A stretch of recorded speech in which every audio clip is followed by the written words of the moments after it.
Bronze and Modern Gods. Hello, I'm John. I'm Richard. How's it going, everybody? Follow us on Facebook and Instagram at Bronze and Modern Gods. There's a website. Sometimes it's updated, sometimes it's not. I'm just being honest with you. It's at bronzeandmoderngods.com. Richard, what should they do if they like this video? Please like, subscribe, and hit that little bell so that you are notified when we post a new video. You know the deal. Hey, we are here with our usual topics. We've got your viewer mail. We've got underrated books of the week. We've got hot book of the week. We've got a little show and tell. But first, a gentle reminder. We won't be too salesy here.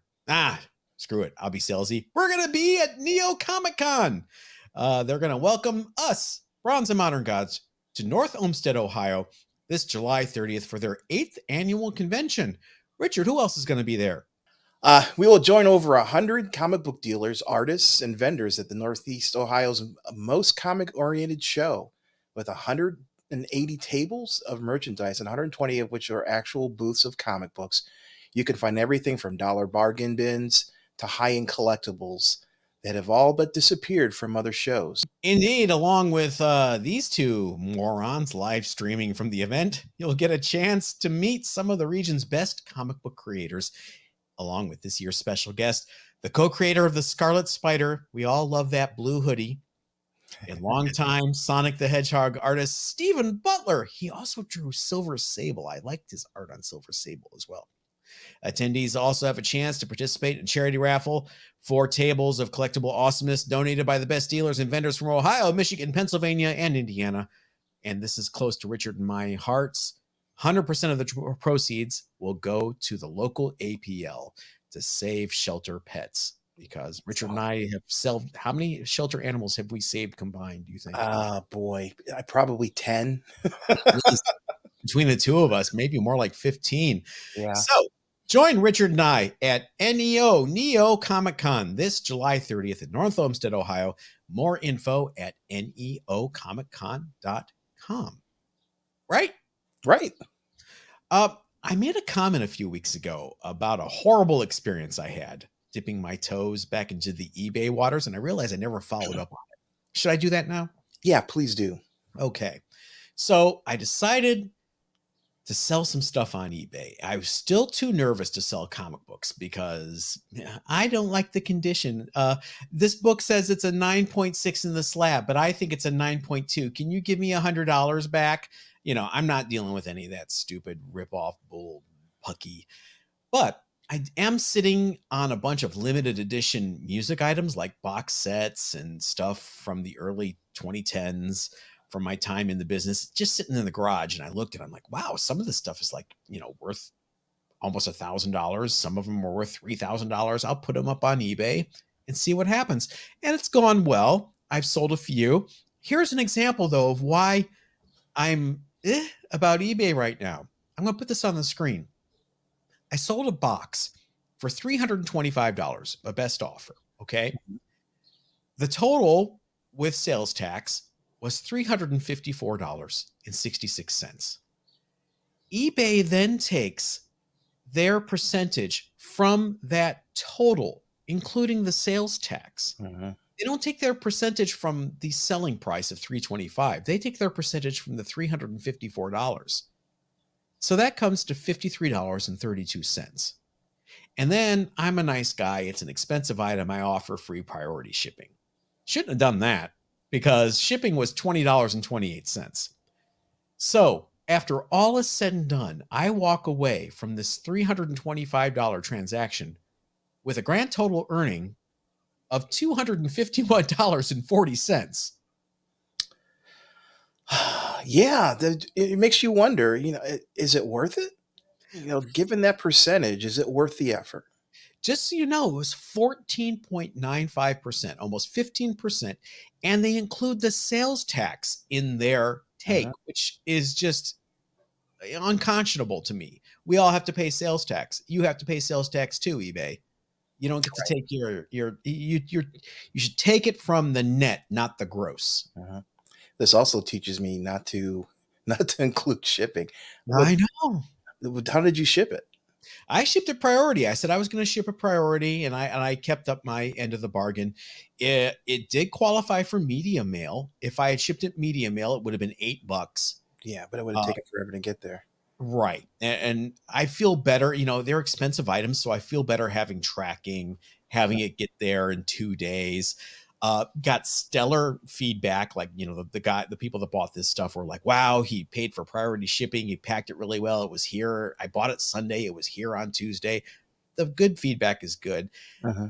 I don't feel too bad about it because it was stuff that was sitting in the garage, not making me any money. So at least I've got some pocket money now. But boy, I would never do this with comic books. Yeah, it's tough, especially if you've got books that you bought during the heyday of the comic boom, and now you're trying to sell it, and you've got fees that are reducing the amount of money you're making, which is already less than you paid for it. It's got to be tough. I know I was following your experiences, and I was thinking about putting some books up on eBay, but I don't know if it's worth it. I definitely wouldn't put any raws up because I just see other people and their experiences with these buyers that have this entitlement. Mhm. I'm fine with you disagreeing with the grade. Return the book then. Oh no, I don't want to return the book. I just want some compensation. It's a sneaky way of trying to get more money out of you Uh-huh. and get a book for less. So I'm happy with the way we sell our books now on Instagram live sales.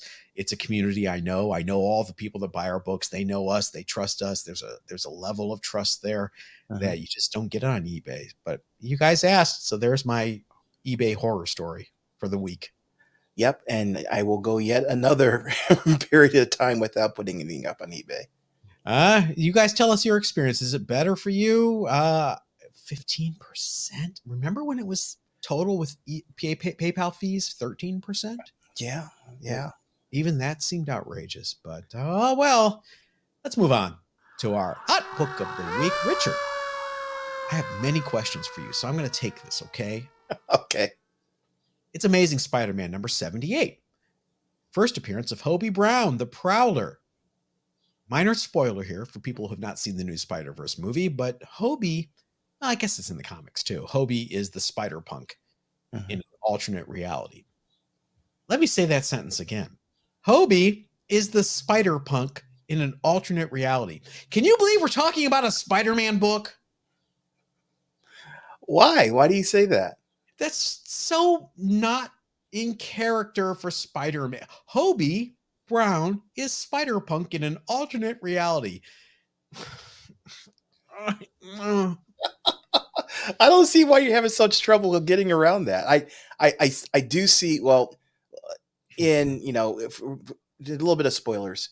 Um, in the new Spider Verse movie, you've got the Prowler, who in that continuity is the uncle of Miles Morales, and then you've got Spider Punk, who also is in the movie, who is not related um, to Peter Parker. It's the fact that the multiverse, in this case the Spider Verse, is diverse and they reuse characters is just something you got to roll with because you have to accept that the fact that it's going to differ from what the comic book does. I am grumpy old man yelling at cloud right now. There's what's a Spider Verse? I mean, Yeah, I hear you.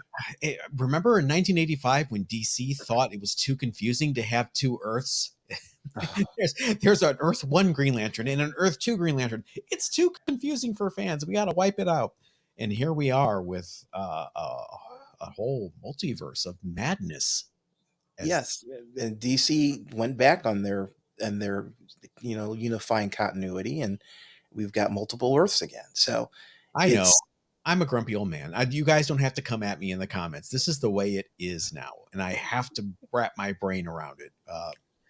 Yeah, I hear you. I am a grumpy old man too, obviously, but I have less difficulty in accepting that there's fluidity, and you're I wearing a Spider-Gwen shirt right now, so I mean, you're obviously much better with it than I am.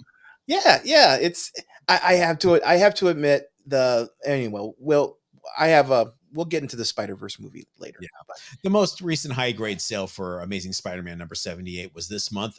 A 9.6 sold for $2,640. That's up from $1,499, which was the only sale for that grade in 2021. Another notable sale this month was for a 9.0, which sold for $725. That is up slightly from the 90-day average of $685. Richard, did you know the original Prowler was created by baby John Romita Jr.? No, I did not. He's baby, Jim Henson's John Romita Jr. babies. Um, John Romita was drawing Spider-Man at the time and probably plotting it, let's be honest, for Stan Lee. And his son had an idea for a character called the Prowler, and that's his first comic book credit. If you look on the splash page of Spider-Man 78, it gives a shout out to John Romita Jr. for the idea for the Prowler. Awesome. And if it's number 78 is too expensive for you, the Prowler's second appearance is in Spider-Man number 79. Yeah. Less expensive book, and he's on the cover of that too. So great cover with Peter Parker falling through the glass window. Right. Spider-Man's not even on the cover. Richard, I'm going to ask a really obvious question that everybody wants to know. They're waiting with bated breath, having listened to this podcast forever. Have you seen the new Spider-Verse movie? Yes, I have. And I thought it was amazing. It was, sequels tend to be lesser than their progenitor. This movie was equal to, if not better than the first movie. If you liked the first movie and you liked the way that they played around with continuity, the art style, the second movie is that, and tack on another 50% because they are constantly changing the art style through the movie. The character development is amazing. You don't expect the characters in animated movies to build upon a backstory and develop that backstory. Typically, you got the origin story. Okay, this is what they're doing, and this is who they are, and they're going to work their way through with that. But people like Gwen develops over time, and it's a complex things where she makes decisions and has to live with the consequences of those decisions and tries to resolve those decisions and make better ones. And it's just amazing. It's not just about Miles, it's about her and the backdrop of these multiple universes. So you've got the hundreds of different spider characters, and they've really gone overboard with that. But it's humorous, and there's so many Easter eggs in the movie. If you're a reader of the comic books, you will find so many different things, or even the movies. You'll see different characters from the movies. I mentioned the live action Prowler was in it. Tobey Maguire is in it. It's funny how they just build upon that knowledge that you have as a backdrop and make just an amazing movie. And apparently it's not just me that thinks it, because if you go to Rotten Tomatoes, it's got a 96% from the reviewers, and I think 95% from the audience, from moviegoers. And I think that's totally fair. I really think it's a great movie. If you haven't seen it, I recommend that you go see it. I'm going to see it a second time. I'm taking my wife and my daughter because my son already saw it, and we're going to go see it tomorrow. And I'm going to sit there and watch their reactions because both of them have seen the first movie, obviously, because they live with me. But I'm going to watch their reactions and see, especially since it's my second time, and I know where there are different plot points that are exciting or are impactful, and I'm going to just watch their faces and see how they react to it. And I think it's going to be pretty cool. That's not creepy at all. That's not creepy at all. I had to warn everybody, though, the end of the movie is a cliffhanger. This was planned as a 2-part movie. Yeah. So at the end, there is a pretty substantial cliffhanger. Supposedly, the next movie is coming out in 9 months. I don't know, because they delayed this movie by almost a year. So I hope it comes out in 9 months. I think that I'm waiting to see it. But no, excellent movie. I would recommend it to anybody. I saw the first one. I think I will see this one as well. I did like, despite my grousing, I did like the first one quite a bit. I thought it was really cool. The Bill Sienkiewicz Kingpin appearance and little things like that. Mm-hmm. I'm just so far behind on. I haven't seen Doctor Strange in the Multiverse of Madness yet. No, no, I don't have, don't. Sorry, go yeah, ahead. I haven't seen Thor: Love and Thunder fully yet. I saw half of it on a plane. I got to catch up. My issue.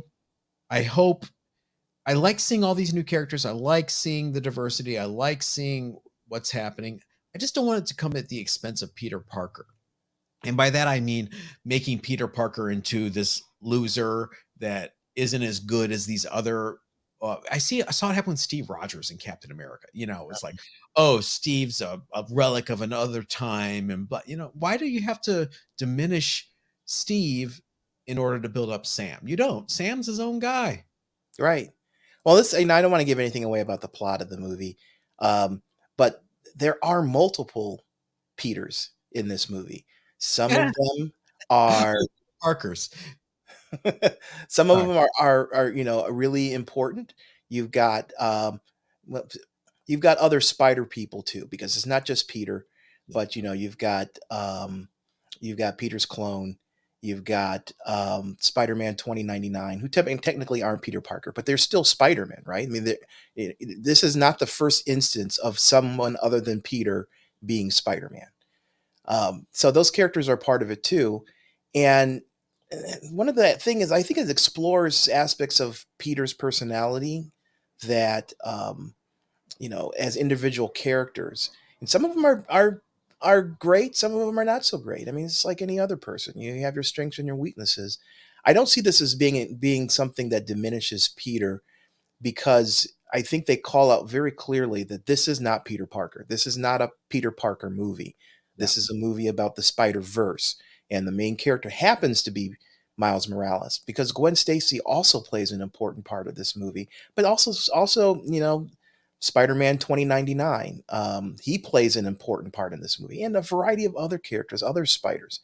So I don't see this as being any reason to impact the next Spider-Man movie, because those movies focus on one particular character. This movie focuses on a variety, a huge cast of characters, of which Miles is the person that the spotlight is on now, but it could very easily change to somebody else in a future Spider-Verse movie. By that rant, I did not mean the movies. I meant the comic books because I see, Oh, okay. yeah, I've caught up a little bit on what's happening with Spider-Man, and it's like he's. You probably haven't read the main Spider title, but I'm going to try to explain this as succinctly as I can. In the main Spider-Man title, Mary Jane is living with some dude and two kids, and we don't know the story. There are lots of spoilers here, by the way, people. So skip ahead if you're not reading Spider-Man. You don't want this spoiled. Um, the reader is supposed to think that Mary Jane has married this other guy and they've had kids. We come to find out that Mary Jane and this other guy fell into another dimension where they were in this apocalyptic earth and they had to survive, and they found these orphans and they took these orphans in and they found their way back to our earth, and Peter Parker is running around trying to find them, and he fights with Captain America, and he fights with he doesn't ask him for help. He demands help from the Fantastic Four, and they don't give it to him immediately the way he likes it, so he fights them. It's not Peter Parker. Peter Parker is a scientist. He wouldn't do that. It's just such poor writing. Okay, Um, yeah, that is a clear separation from the movies. But yeah, that's horrible. Peter does best when Peter is the friendly neighborhood Spider-Man. yeah. And you take him away from that grounding where he's a New Yorker and he's fighting um, criminals, but at the same time he has his own personal life that a normal person has. A normal person doesn't have his girlfriend just going through another dimension and finding orphans and all that stuff. I So have to accept it is not for us anymore. It is that's sad. it is a different book. He's an Avenger. Uh he's it's just not Spider it's not the Amazing Spider-Man anymore. It's some weird dimension hopping cosmic-ish character. Rah, rah, rah, rah. We don't need that. We need a Spider-Man's attraction, at least to me, has always been there is a remote chance that he could, if I go to New York City, I'd see him swinging from a building. Okay, he is grounded in a sort of reality, and if you take him out of that, you take away his human vulnerabilities, and you give these cosmic powers and these cosmic responsibilities. You take away that, that everyman kind of aspect to the character, and you have something that's not Spider-Man. You've got, Cosmic Spider or whatever that you want to name it. Um, the world needs Spider-Man. The world What's needs the Spider-Man solution? just as much as they need as a normal Superman. What's the solution though? Hard reboot again? Another one more day? One more day? Oh God, no! It's comic books. It, we're gonna have, and I'm not sure who's the writer on the book today, but you need a Chris Claremont to come in and say, stop the madness and reset things to something that I'm picking Chris because he's my favorite writer. I'm not sure Chris Claremont's the guy to make things simpler. Well, okay, I take it that I understand that. I'm talking about somebody who's going to take it old school, I Yeah. guess is where I'm putting it, and take take him out of this cosmic aspect, put him back in Brooklyn, and let him fight his way through the problems that he guys has to pay his taxes, or he's Maybe behind in rent like he used to be. All those not fun we're, things, but we're humanity. dreamers. We're dreamers. I don't think it's up for us anymore. We're looking back to the days when he lived in Queens in a one-bedroom apartment with a giant wooden spool as his coffee table, and Right. I'm sorry, Queens, not Brooklyn. Sorry. yeah, Right. or maybe he was Brooklyn. I know he grew up in Queens, Forest Hills. But he worked at the Daily Bugle as a photographer. That's not even a thing anymore. Oh, Uh, yeah. you know what I mean? So they've moved on. It's not for us. I think that's just the bottom line. It's not for us anymore. It's That's sad. But it's for the 40,000 people that read it. It's not for the millions and hundreds of thousands of people that used to read it. It's for the 40 to 50,000 people that read it. I'm just glad that Sony has taken a tact where he is more grounded than they tried the Avengers thing with the one MCU movie. He was in it. Eh, we had Endgame. He was out of it. Right. But all the movies have been, they've been about Spider-Man and his problems, his real life problems, and I think Sony has been rewarded because the movies have done amazing, Mhm. and I think they're going to continue to do amazing because I think Sony has a different focus than Marvel, and I hate to say it, but I'm glad Sony has the rights to Spider-Man because they're not beholden to some of the baggage that the MCU has put around people. That this last phase. I hate to say it, but it's been rough. Miles is going down the same road. Miles was the solution. Miles is teenage Spider-Man with problems, teenage problems, but now he's got a sister that was aged in time, and she's a villain, I guess. And there's a clone of him running around, an evil Yeah, Miles. It's like, can we not learn from our mistakes? I blame the writers. And maybe not even the writers because somebody has to be concerned about the overall um, mythos of Spider-Man. They hire writers to come in and do a story, but someone's responsible for that overall concept of Spider-Man. And I think they are they're being too loose with it and Mhm. going with trends that seem to be blowing in the industry, but they're just trends. They're ups and downs. Follow. You want to you hit a sore spot for me because Oh, I just can't read. I can't read the Spider books anymore, and it's terrible because I grew up on them. I grew up on Peter and his problems and him well, longing for Mary Jane and all that stuff. I want to give a shout out to a channel called Strange Brain Parts that uh, is a really good channel. Talks about the history of comic books, and he does these really thoughtful, accurate uh, overviews of storylines like the Authority and things like that. And a recent episode of Strange Brain Parts, which I'll link to in the description below, dealt with Mary Jane and this new guy, this third wheel in their lives. And at the beginning, I was super intrigued. I'm like, oh, this is a real Peter Parker Spider-Man story. There's this new guy involved. Mary Jane's with him. What's his real agenda? Is he a villain? What's going? And I was intrigued. I was like, wow, it might be worth reading Spider-Man again because they're dealing with a real world problem. And then he goes on to explain about these other dimensions, and I was like, oh, I'm out. You had me, then you lost me. You guys, Eh, what do you think? Are we? Oh, yeah, sorry, Richard. Go ahead. I was going to say exactly what you're saying. Yeah. Tell us what you think. Give us some feedback. Let us know. Are you following the latest Spider-Man, and do you agree with the direction it's going in? Yeah, it just seems so lost and so far gone that it might be irredeemable at this point. I just don't know. Oh, hey, Mark Wade, or is that Mark Wade? Irredeemable? Irredeemable? Great Yeah. book.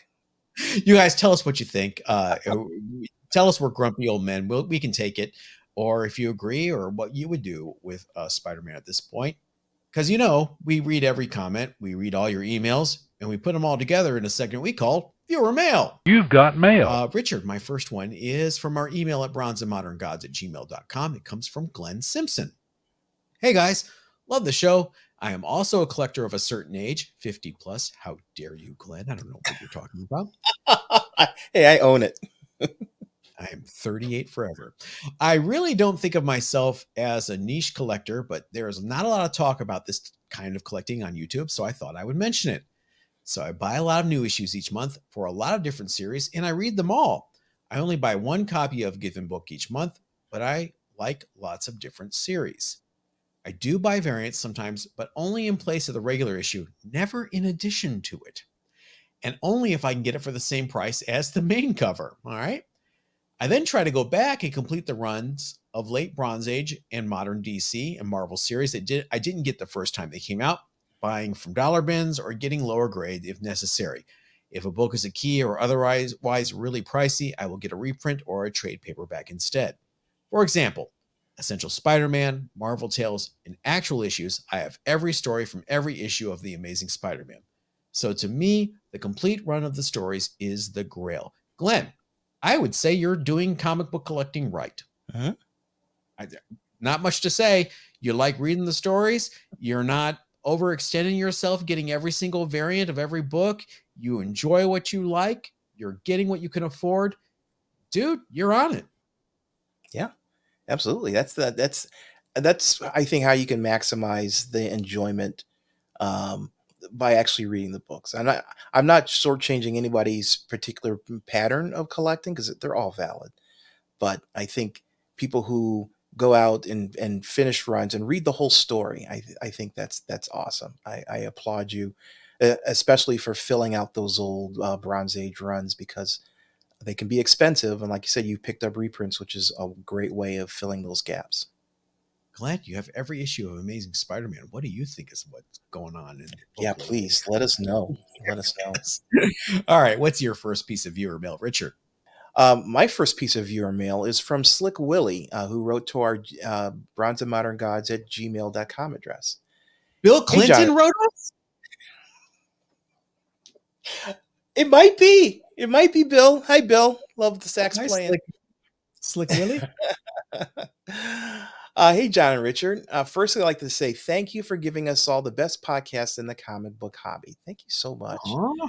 You both do such a great job covering many of the different aspects of collecting funny books and the like. I especially like the live cast episodes from the Comic Cons you attend. There are so many of us that just can't make it to those shows due to work schedules, travel complications, etc. So having you guys do a show like that gives us a way to kind of be there also in a sense. Thanks again, guys, and keep up the great work. Well, thank you. We're going to a number of shows this year, and we'll be sure to do footage from the show floors. And he continues, oh, I did have a more of a purpose to this email as well. I have a question. Action Comics number 360 is a giant-sized 80-pager that has something really cool in it. It is a preview for Green Lantern 49, which shows the first appearance of Guy Gardner. I know it may seem like I am fishing down a deep rabbit hole, but what do you guys feel about issues like this? there are many issues such as response, first appearance that are in question. Do you guys feel like it's totally up to the community? He attached an image for review. Uh, yeah, this is it. It really boils down to, I feel there's two answers to this question. Uh, if you feel that this is the first appearance and you want to collect that, then no one is going to tell you you're wrong for your collection. So that's on a personal level. But I also think that the comic book community as a whole has an opinion. And we've seen time and time again where first appearances, be it Gambit or Wolverine or just a slew of characters, where there is a question about the first appearance because of a timing issue and the release dates, or if it's a cameo or a first appearance. It, when it comes to the community makes the decision. The community makes the decision where the value is and which books are important. And I don't have a problem with that. I think it's important that we as a collective agree on things, and we can move the hobby forward because everyone decides Hulk 181 is the first full appearance of Wolverine, even though he showed up in Hulk 180, full panel and everything. And so this particular book you're talking about, the first appearance of Hal Jordan, I wasn't aware of. I'm going to have to get me a copy of that because I love. I'm sorry, Hal Jordan, Guy Gardner.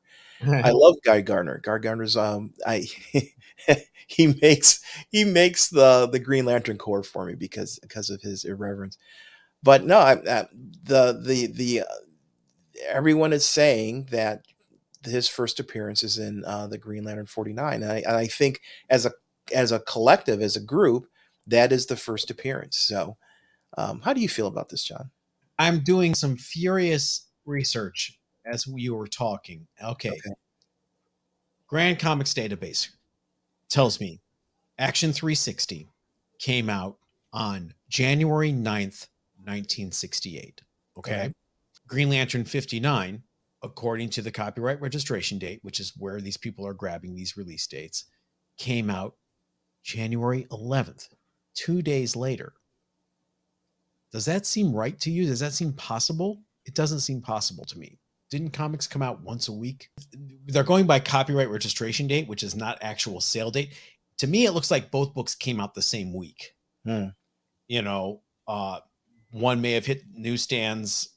I don't know. I remember when you were a kid, new comic bundles would arrive from the distributor on a oh yeah, Thursday or whatever. hmm, They didn't come separate times during the week. So I wouldn't get jumped too excited about this Action Comics ad being a preview of Guy Gardner, because I think it came out the same week as Green Lantern 59. okay, It is a cool curio. I'll say yeah. that. I mean, it's like Ultima Fallout 3 has a preview of Yeah, but Ultima that was a month Fallout 4. prior. Yeah, it was a whole month prior. You're right. And Yeah, this the difference in time between those dates um, is much closer. it's too close to call. They're both the same cover date, Mhm. March 68. But Uh, the hobby's spoken, and this the Green Lantern wins out over the yeah, Action Comics, and that's like I said. If you have it and you think that that's the first appearance, then I'm not going to tell you you're wrong. But if you ask the community, they're going to give you a different answer. I would go a little further. It's too close to call. I don't think that Action's the first appearance. I think they're both came out the same week. You guys tell me if I'm wrong. Mhm. Happy to hear some comments from that. My second piece of viewer mail comes from Tom May at our email at bronzeandmoderngods@gmail.com. Hey guys, whether your show has been a good or bad influence is yet to be determined. But after watching you two buy grail after grail, week after week, don't remind me, I got my bill this week. I finally decided to dip my toe into the higher end books. Now that summer is approaching and the debts have been paid off or way down, I pulled the trigger on a few major grails that I've always wanted. A few were in the four-figure range. I attempted to do all the due diligence I could before plunking down the serious cash for the books, but I'm more concerned than I am normally buying these coveted back issues since so much money's on the line now. I guess the point of this email is to ask you the question: or perhaps get some advice about what things I need to look for when I receive the slabs in the mail. Are there telltale signs beyond the obvious that the books may have been tampered with or are forgeries that I can check upon receipt? I have some CGC slabs already in my collection to compare against, but for some reason I'm just more worried than I should be that one or more of the books may be fakes. I normally stay below a certain price point threshold when buying comics that I want, so I'm usually not too bothered that I'll be getting a phony funny book instead of the real one. But now at this collecting level of high ticket books, I'm more concerned about being suckered and sent for no value books. Tom, I hear you. Who are you buying them from? Number one, do you trust them? Have they got a good reputation? Are you buying from someone that has single or double digit feedback on eBay?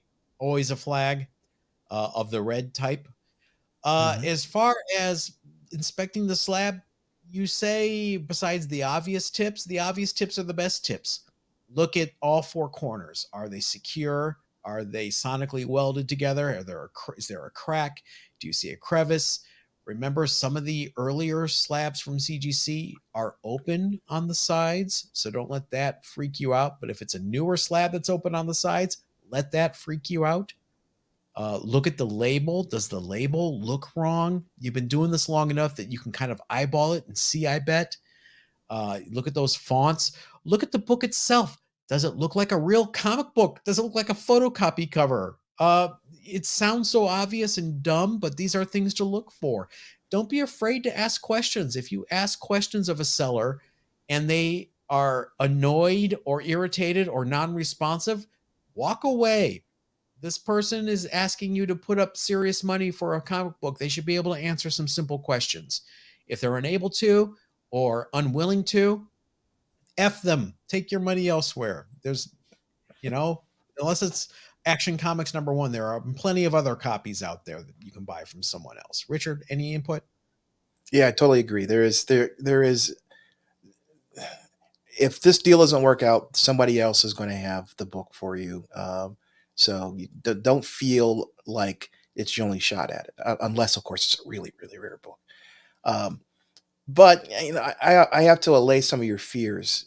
98.9% of slabbed books from CGC are legit. I mean, the chance that someone's going to to spend the effort to forge a book in the price range you're talking about is really, really small.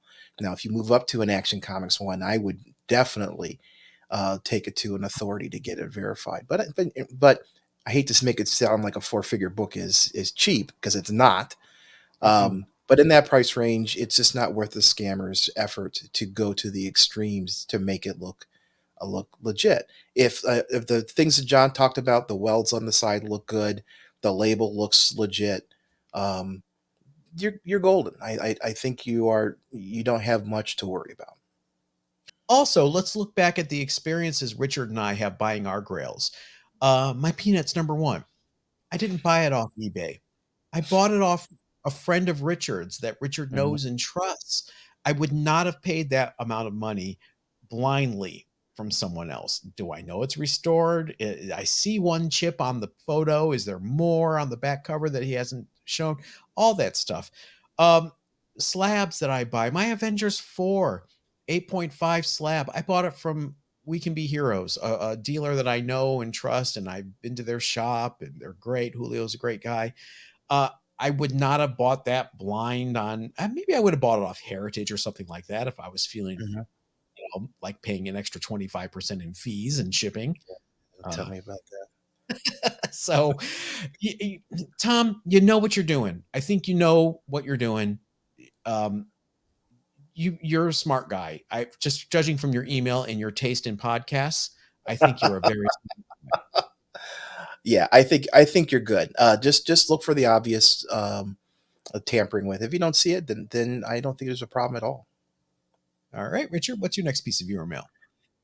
My next piece is from Dean TV, friend of the show. I cannot Diener. believe I cannot believe Richard didn't know about the solo Spidey story and Marvel Superheroes 14. Just flabbergasted. Fun show as always. Thank you. Yeah, you know what? On the Marvel Superheroes series, I focus on number 20 because that's my Doom cover. You see it behind me. It's right there too. Um, so that to me is the only issue in Marvel superheroes. I shouldn't say the only. You know, there's a first appearance of Marvel, Captain Marvel. But yeah, I don't think I have not, well, I know I have not read Marvel Superheroes number 14. So I will try to get a hold of it. And, you know, some of the books in that series are expensive, like 20 and the first um, Guardians of the Galaxy is a bit expensive, first Captain Marvel, but a number of them in that series are not. So this may be The in the realm Phantom, of. Yeah. the Phantom Eagle, I have that one. I have the Phantom Eagle. I picked it up for like $20. Um, Medusa, don't have that Kaz- one. Kazar, Black Knight, Guardians Mhm. of the Galaxy, Captain Marvel. I think I named them all. Did I miss Yeah, any? You guys tell me. the important ones. Yeah. Yeah, there you go. Uh, yeah. By the way, Diener, thank you for giving Richard some grief. I like that. Uh, my next piece of viewer mail is from Charlie Dog at our email at bronzemoderngods@gmail.com. Hi, Richard and John. I recently purchased a copy of Showcase 103 featuring Hawkman, and to my great surprise, it has a Mark's Jewelers insert in the middle. I've only ever found these in Marvel books. Were they as common in DC comics as in Marvel ones? And I've just been unlucky, or are these inserts rarer in DC issues? Keep up the great work. Your show is a highlight of my weekly viewing. Signed, Charlie Dog, aka Mark. Thank you, Mark. Yeah, they're in DC books. I don't know what the split is. I want to say that they're more common in Marvel books because the sales were higher. Were You they know, all the books in the PX? Were they did they have oh, there was a variety. It doesn't mean people bought them. okay. So, when and this is, 77, 78 when Showcase 103 came out, right before the implosion, DC sales were not great. I think the lowest selling Marvel title, Jim Shooter loves to tell the story that Dazzler was selling more copies than Superman, Oh which wow. is just crazy. So a lot of them got destroyed and sent back and destroyed. So I don't know what the split was. That is a really good question. Anybody out there know if it was 50-50 DC Marvel and just more Marvel ones survived? I'm guessing that's what happened, Yeah, yeah, anybody has info, please let us know. That's the power of the community. right? All right, your final piece of viewer mail. My final piece is from Brer247I. And this is talking about the Spider Verse movie. After watching the movie, I immediately felt cheated out of 2.5 hours of my life. Just, just a terrible movie. Miles is such a shallow character, Oh, just like all the other knockoffs. Richard, are you wounded? Are you No, okay? no, I'm perfectly fine. You know, this is his opinion, and I live in a world where people's opinions are valid. They're personal, and if he didn't like it, then that's totally fine. I loved it. And he's entitled to his opinion, and I'm entitled to mine. And this goes to how I think people collect books differently. They collect for different reasons. They enjoy their collection for different reasons. Some people don't collect at all. They read a book and they toss it away afterwards. Yeah. It's fine. Whatever is your particular flavor. Now, this movie is definitely um, not a not canon to the comic books. If Mhm. you're going into it looking for a canon character, then this is not the movie. This is not the movie for you. This movie takes some liberty to tell the story. I think it takes a liberty in an entertaining way, and it has its own sense of continuity, even though it may not be the same that the Marvel comics take, and that's fine. And if you don't enjoy that, there's no reason for me to have a problem with it. But apparently, a lot of people have enjoyed the movie. So Are you one of those people that will stay for an entire movie no matter what, no matter how bad it is? Because I Blair have. said he felt cheated out of 2.5 hours of my life. I would have left if I hated it. Oh man, I have never walked out of a movie. I Um, have. Oh, I take that back. Evan and I did walk out of one, and I can't remember. I'll have to ask him what it was because we went and it was so horrible that we looked at each other and said, "I'd rather be cutting the grass than watching this movie," and we left. Which movie did you end up walking out? I've walked out of a few, but I will tell you, instead of telling you one I walked out on, I will tell you about one that everyone else just about in the theater walked out on, except for me, and it's one of my favorite movies of all time, and that is Showgirls. Um, Okay. People were angry at Showgirls, and this is stupid, the dialogue's awful, I like the boobs, but it's horrible, and I'm like, you guys are missing the point. It's supposed to be awful. It's supposed to be bad. Elizabeth Berkley is not an actress, uh and I think it's one of the best movies ever made. Hey. But it was NC-17. People were Yeah. angry. I mean, they were angry at the screen, and I thought it was glorious. Pink Flamingos, I saw people throwing up at Pink Flamingos. Um, yeah, I've seen Rocky Horror. I saw people walking out of Rocky Horror. Yeah. Well, yeah, that movie, and yeah, I can understand a certain type of person not enjoying that movie. Yeah, Pink Flamingos gets a big reaction, whether it's the chicken scene. If I people have have not seen it, and thanks to this introduction, I probably will not be. You've never seen Divine at the end No, no, taking her dog for a walk? no. If you've seen Pink Flamingos, let us know in the comments what you thought. All right, let's move on from film to comics. We have some show and tell. We didn't get to do our little show and Yeah, tell. yeah. It's kind of out of order, but I don't care. I got this week. It's beautiful. It is Blue Beetle number 3. Oh, nice. My Charlton quest continues with my Captain Adams and my Blue Beetles. Those are Mhm. really in the question. Those are the only 3 that I'm really concerned about. Beautiful condition for a Charlton. I love that disclaimer that you have to put for a Charlton. It's pretty good. A great car for a Yugo. Yeah, and you can see where Dick Giordano was the editor in chief then. He got Ditko there. You've got this little message to retailers for an incentive for displaying the books. They were trying. They were making an effort here. 66, 67, Mhm. and it didn't do as well. But there's a beautiful Blue Beetle for you. What do you have? Oh, I've got a few. Let me start off with, we just talked about Rocky Horror. So I got Oh Rocky my Horror gosh. 1, 2, and 3. That was 100% by accident, you guys. I had Yeah. no idea he was. Yeah. So my friend Gary, who we've talked about earlier in the show, he had a friend who had a collection he was looking at selling. And so I went through it. Most of it wasn't for me. It's a lot of manga related stuff, but this was in here. I I enjoy the Rocky Horror Picture Show. I can't say that I'm up there doing the whole shtick with it, but I love the movie in its concept. So I got these cheap, and they're in good condition. They're all in good. They're not mint, but Okay. yeah, first appearance of the Rocky Horror Show. This is Caliber Comics put Yeah, together. same time period as The Crow. Number one of Rocky Horror, 9.8 goes for about $400. I mean, This is not a 9.8. This is I know. probably a 6.57 I because have there a was. I have a 9.6. So close. Just like I had my friend Ryan from my LCS had a Crow number 1. He had me press and submit, and it came back a 9.6, and we were like, oh, so close, so close.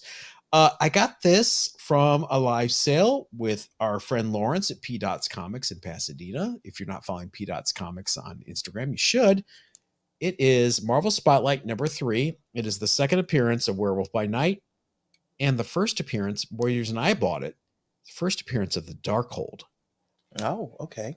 Really? which, yeah, as you know, is the Book of Sins, or whatever Mhm. you want to call it. That big part of Doctor Who and the Multiverse of Madness, which I haven't seen You yet. mean Doctor Strange?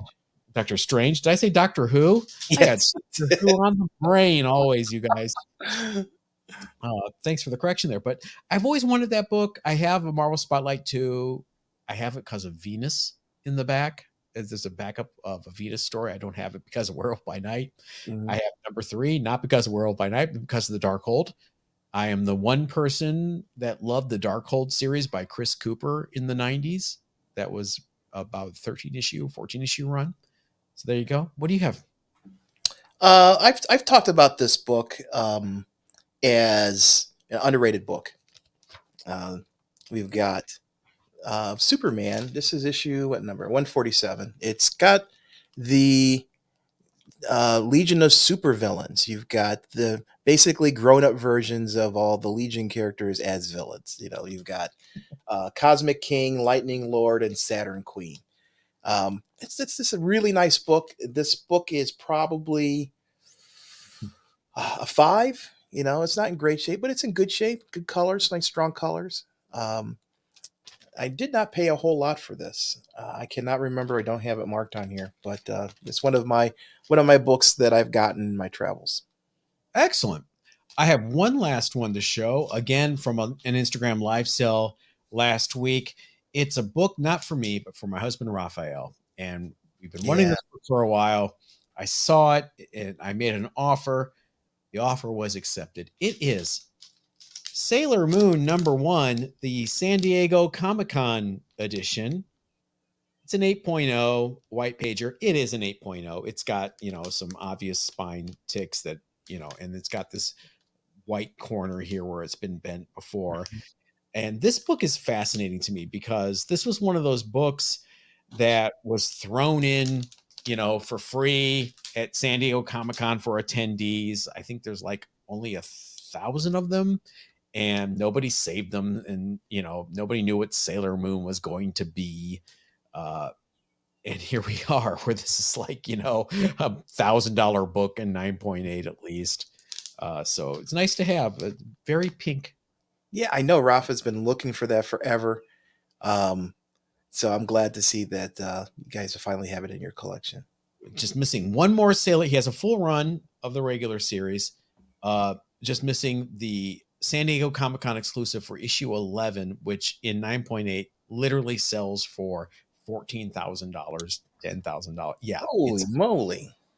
I think our friend Steve and Minor Keys Comics has one 9.8 that is just it's insanely expensive. So, do you have any more? I just got a couple here real quick. I am a huge fan of the artist Dave Stevens, and whenever I see his books, I always buy them.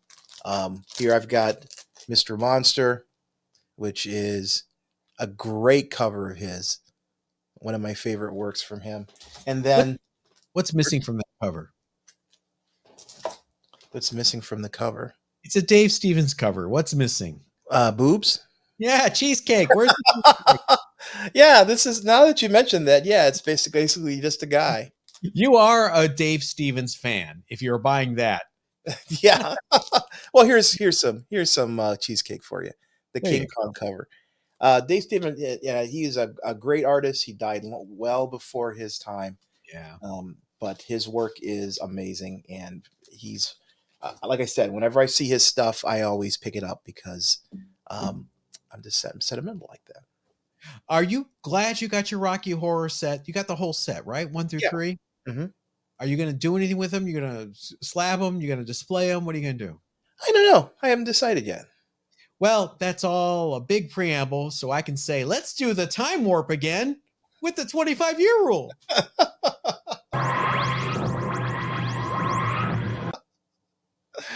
That's nice. I like that one. Thank you. 25-year rule is when we go back 30 years. No, 25 years. That's right there in the title, John. That's the rule of nostalgia. What is it, Canadian years or something? No, it's metric. And we go back to 1998, the books that shaped your life when you were young. 25 years later, you want to reacquire them. This week, Richard, I picked this for you. It's called Chicks. #1 from Image. Look at that. Is that Power Girl? No, It's sure looking like it. it's not. She's looking like her, but it is actually a book for good girl art fans. In fact, the main character there, her name is even Good Girl. Come on. It's a veritable who's who of good girl artists on this book, including Aaron Lopresti, who drew She-Hulk, Terry Dodson, Adam Warren, just a whole lot more. You would be forgiven to think in thinking this cover was by Adam Hughes, but it's actually a jam piece by all the interior artists involved. In fact, you can see the Adam Warren manga Mhm. inspired character there on the left hand side. This was the first of 2 one shots for Chicks in 1998. And there was even a variant cover called the X-Ray variant. There it is there. Ah, what a ripoff. You thought it was going to be something else, didn't you? You can grab a copy of Chicks on eBay anywhere from a whopping 99 cents to a whole $3. The X-Ray variant sold for $14. Now we're talking big money. Richard, any interest in this whatsoever? I don't know. I don't think so. Y- it's you know I don't want to Dollar say bill? yeah, it's just dollar bin bait. If I come across it, I might pick it up, but it's not something I'm going to target. Well, struck out, folks. I'm going to try again next time for the 25-year roll. But moving on to our underrated books of the week. Richard, it's all Spider-Gwen all the time. Yeah, I think I featured this book before in a previous episode, but I think it's pertinent now because of the movie. Edge of Spider-Verse #2, third print, which came out in January. What was cover dated in January of 2015. The first appearance of Spider-Gwen. Now, the print run for this book is pretty small. I was looking at Comic-Con and trying to pull out numbers. The first Edge of Spider-Verse, the first print, which is an expensive book, especially if you look at the land variant, which is um, 5 figures, for a high grade book. The first print run was about 70,000. Second print I saw around 54,000. The third print goes down to like 9,500. So there's a huge drop off in the print runs. There's also a fourth and the fifth print of this book. The reason why I like the third print though is the first, the second, the fourth, the fifth print all are variants of that first print, cover A. The third print is the designer variant where you've got Gwen Stacy, or Spider Gwen in different poses on the cover, and it's the one cover that is different from all the other covers for this book. And this book is still inexpensive. I mean, the first print goes for over $1,000. This book, the third print, you can get a 9.8 for about $160. So if you're looking to get the first appearances of Gwen Stacy or Spider Gwen, this is a great book. Raws are about 60 to $100, so I'd skip the raws and just go straight for the 9.8. There's really no reason not to. Yeah, buy it now. I mean, this is one of those books I think is has been a deal for a long time, and at some point, if Spider Gwen gets her own movie, you could see an increase in value. But if you're a fan of Spider Gwen, this is a great way to buy into that story. I have to wonder if that's the first design variant, because that's a regular thing they do now. Like a Right. lot of times, Marvel with the 1 in 10 is a design variant. This might be the first one. You guys let me know if that is the case. My underrated book this week is this bad boy right here, Avengers 239, The Avengers on Late Night with David Letterman. I remember that. Look at the David Letterman drawing Yeah, by Al Milgrom with that gap tooth and the hair. Poor Dave that gets was no. before he looked like he looks today. Yeah, a mountain man. Yeah. This issue was part of something called Assistant Editors Month. Hmm. The concept being the real editors were all out of town at San Diego Comic Con, so the assistant editors took over, and wackiness ensued. Right down to Richard, you love this, the corner box with the backs of everybody's heads. Yes, yes. I love Assistant Editor Month. That's always fun. So for the Avengers, we get a story where Wonder Man is asked to help promote his new movie because you remember he's an actor. And Late Night with David Letterman agrees to have him on the show, but only if he brings his fellow Avengers along. And so, of course, the real Avengers are like, no way. So he has to go through a bunch of reservists like Hawkeye and Black Widow and the Beast. And funnily enough, T'Challa, the Black Panther. Can you see the Black Panther today agreeing to go on Late Night with David Letterman to help Simon promote his movie? No. Me neither, but there he is. It's a fun issue, much in the vein of the Marvel team up issue that came a few years before, featuring the not ready for primetime players from SNL. CGC of this book sold last month, a CGC 9.8, I should say, of this book sold last month for $120. Raws can be had on eBay for $4 or $5. I love this book. I love David Letterman. David Letterman is one of my comedic heroes. The show was so unique and different back then. Do I think this book is going to have staying power these days with Dave not on the air anymore? No. Do I think old people like me that grew up late night Dave Letterman setting the VCR and watching it after school the next day want it? Yes. Yep, I remember that when that issue came out. Yeah, Dave back in the day was groundbreaking. Subversive. Yeah, and in terms of long term value, yeah, I don't think there's anything there. But like you say, us old timers who have fond memories of the show, I think will appreciate it. Monkey Cam or Thrill Cam? I don't remember that. You don't remember the monkey cams where they strapped a camera on a monkey and just let him run around the stage and they would cut to the monkey cam. And the thrill cam was attached to the top of the studio and it was like a roller coaster that would go down and around the studio. It's like riding on a roller coaster, completely meaningless and hilarious. Mm-hmm. I can't believe you don't know about the monkey cam. How many years ago is this, John? All right. I can't believe you would ask me such a horrible question. I made you change the subject. I know. Hey, everybody, thank you for joining us. Extra long one this week. So you got your money's worth. Wait, did you pay for this? Follow us at Bronze of Modern Gods on Facebook and Instagram at Bronze of Modern Gods. Visit us online at bronzeofmoderngods.com. If you like this video, hit like, hit subscribe, tell a friend, tell an enemy, tell a stranger on the street so they look at you blankly. Richard, thank you. Thank you. Everybody go see the movie. The movie is really good. I enjoyed it, and I think you will too. And stay safe. What movie is that? Bye.